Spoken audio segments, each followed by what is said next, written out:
After a grueling day of traffic holdups, well, we had 6 nominations and 2 rejections.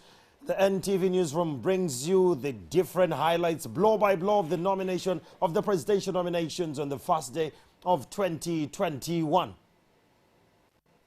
I, Justice Byabakama Mugenyi Simon, being the returning officer for the nomination of presidential candidates, do hereby declare Tumukunde Henry Kakurugu a duly nominated candidate.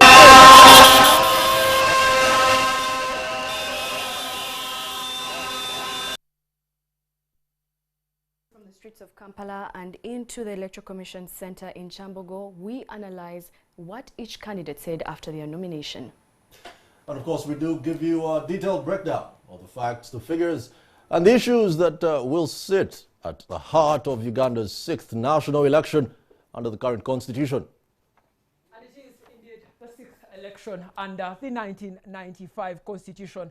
We now launch our NTV bulletin with a fact checker. Let's have a quick look at what the 2021 election looks like at a glance for the candidates that will take part in it.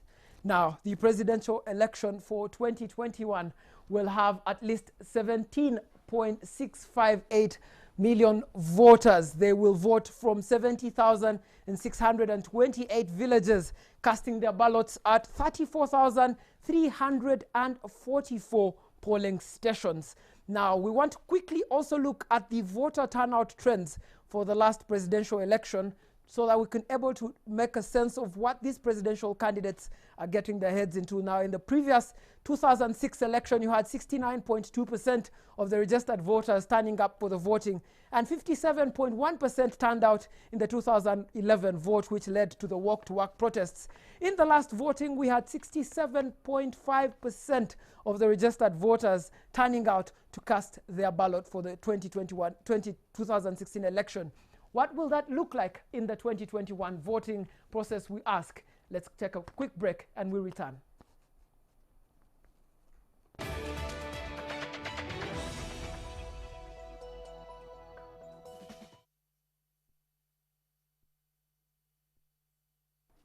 Now, not every candidate that showed up today at the nomination was let through the nomination process. 2 of the 6 candidates that were meant to be nominated today were turned away by the Uganda Electoral Commission. Today, we want to look at the facts that led to them being turned away by the Electoral Commission and check whether those actually are the reasons for why they were turned away and whether those candidates actually told us the truth. We start with John Katumba. We're trying to reach out to the Electoral Commission, writing to Mr. Byabakama over that issue. It looks to be a small issue, but right now it has stopped me from being nominated. The issue is about having a TIN number. Getting a TIN number, it needs you to be like employed or owning a company, of which I don't do any because I'm a fresh graduate from Makele. I got Ugandans entrusted me with their signatures as well as entrusting me with their money because they are my greatest funders.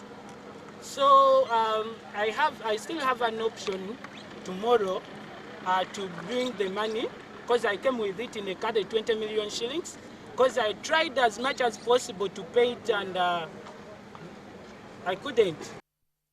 Of course, NTV reached out to a seasoned electoral lawyer, Jude Byabakama, who has litigated electoral petitions all the way to the Supreme Court. And we asked him the one fundamental question: what must every presidential candidate have shown up with at Chambogo to get nominated? Let's listen what Jude told us. The requirements which a presidential candidate needs before they present themselves to the Electoral Commission for nomination are provided for in the law. To be specific, in the Presidential Elections Act. Now, those requirements originate from the Constitution, and they are also reproduced partly in the Presidential Elections Act, which gives a little more clarity on what's required. The basic requirements: a candidate must be a registered voter. So obviously, they must provide proof that they are registered voters in any part of the country. They must be citizens of Uganda by birth. Again, that's very important, but usually non-controversial. Thirdly, they must pay 1,000 currency points that's equivalent to 20 million Uganda shillings, because a currency point is 20,000 shillings. The law usually doesn't mention figures. It uses the language of currency points. And one currency point is equivalent to 20,000 shillings. And under the Presidential Elections Act, the nomination fee is 1,000 currency points. So that's 20 million Uganda shillings. And then thirdly, they must also show proof that they are tax compliant citizens. Tax compliance under the law takes two dimensions: either a tax clearance from Uganda Revenue Authority, or proof that the candidate has made an arrangement with Uganda Revenue Authority to pay any taxes that may be due. What has not been tested thus far is if a candidate, for instance, is having a dispute with the Uganda Revenue Authority over tax liability. The law appears not to address that area well, and I think that is an omission in the law which needs to be thought about in the future, because it could pose a problem for the candidate. And then once that is in place, a candidate needs to have proof of signatures of voters from 100 voters from 2/3 of the districts in the country. In other words, you get the current number of districts, around almost 140. So 2/3 of 140 districts, you collect 100 signatures of registered voters in each of those districts. And these registered voters, again, each of them you must have clear proof that is a registered voter. There must be their voter number on the voter roll, on the voting roll. It's not enough to simply assume someone is a registered voter and they sign your papers. And then, of course, you are seconder. And once you have that paperwork, there's also a nomination paper which is filled by the candidate. It contains also a declaration. That declaration confirming you are a citizen of Uganda by birth, you are tax compliant, you are not subject to any of the disqualifications. Under the law, there are certain disqualifications which affect every candidate.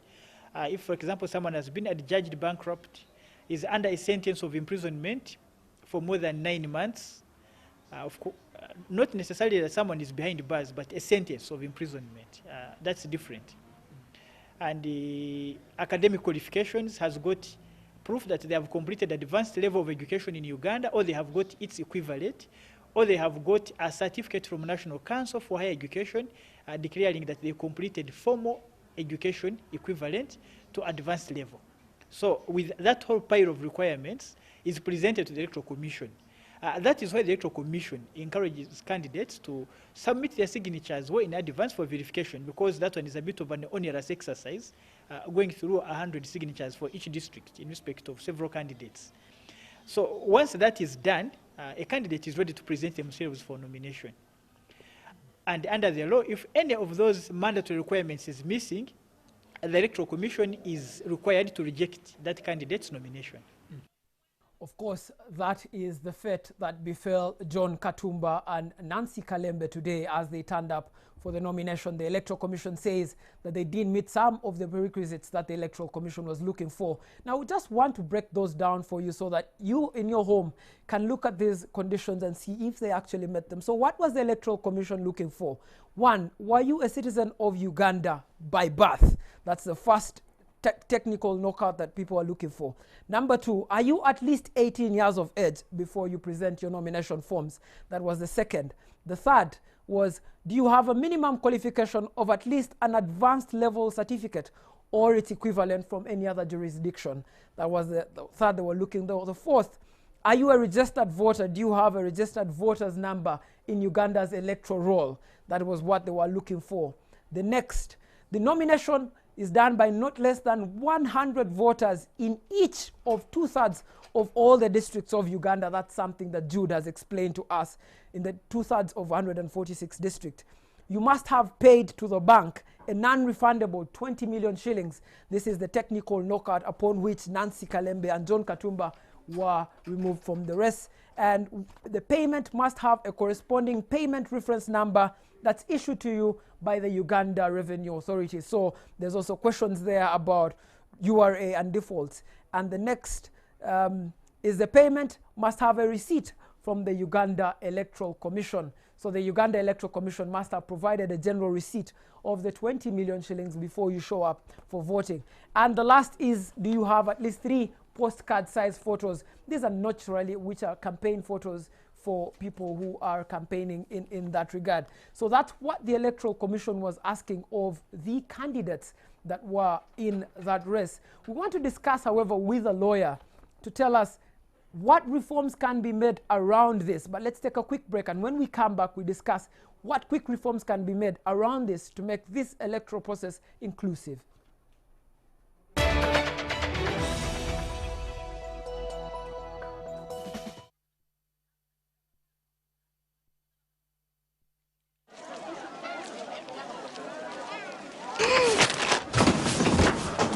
Do your gums hurt?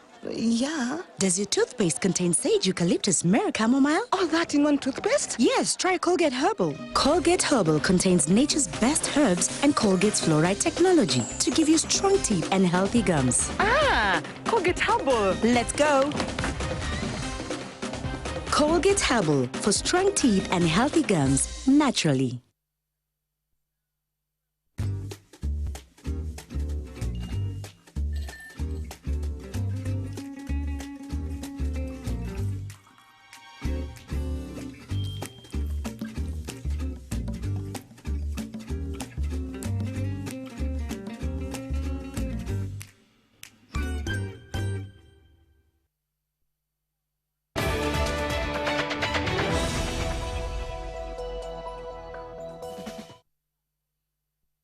Before we took that break, we were discussing what are some of the recommendations that should be made, particularly to the electoral process, to make it more inclusive. And I have with me Jacob Mumbia, who is an electoral lawyer. I want to first discuss what can be reformed around that electoral process to make it inclusive so that the electoral cycle can be much more smoother for the candidates who've been nominated today. Yes, thank you, Raymond. I feel the biggest reform that should be made is the use of technology in the electoral process. Now, we are going for a scientific sort of election, but where you cannot reach out to the voters, how will you be able to do it using digital platforms? Now, we need laws that will be able to guide that sort of process. And that is actually something that the Supreme Court pointed out last year in June when it was trying to recommend some of the things that could help ensure that people participate in the elections and engage actively. So there is need to have a reform or a policy to that effect, such that the voters and the candidates are guided on how they should proceed to use these platforms ethically and, you know, engaging the voters. Yes. There was a suggestion earlier today that could the candidates have done what you'd call a Zoom call with their nominators with the Electoral Commission. What would be the fault with that in the law that would stop a Zoom call that would nominate candidates? Well, Raymond, as we speak now, there is no law that guides that process. And so that in itself is it's an obstacle. So for instance, if you are to proceed with the process, let's say Zoom, how will that be guided? You see that? You need to be able to check. They complying with the requirements, for instance, that have been stated. And so without some sort of a policy or guidelines, I could say, it becomes difficult. Also, look at the problems with Zoom, issues like network and so on and so on and so forth. It becomes a little tricky to conduct nominations, for instance, using the Zoom. Jacob, very finally, if I could ask you, you talk very much about reforms. What's the process that these reforms must take, and how long should they take before they are implemented? Yes, thank you, Raymond. Now, electoral reforms, especially when it comes to law, they're a bit tricky because they take a long process. Now, you might realize that in the last election petitions we've had since 2001, the courts have always proposed reforms.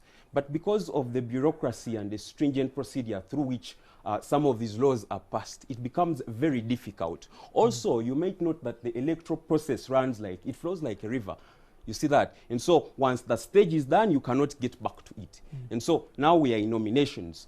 After tomorrow, we'll be moving past nominations, and then we go to the campaigns. So it becomes a little difficult. It seems the law is playing catch-up with the electoral process.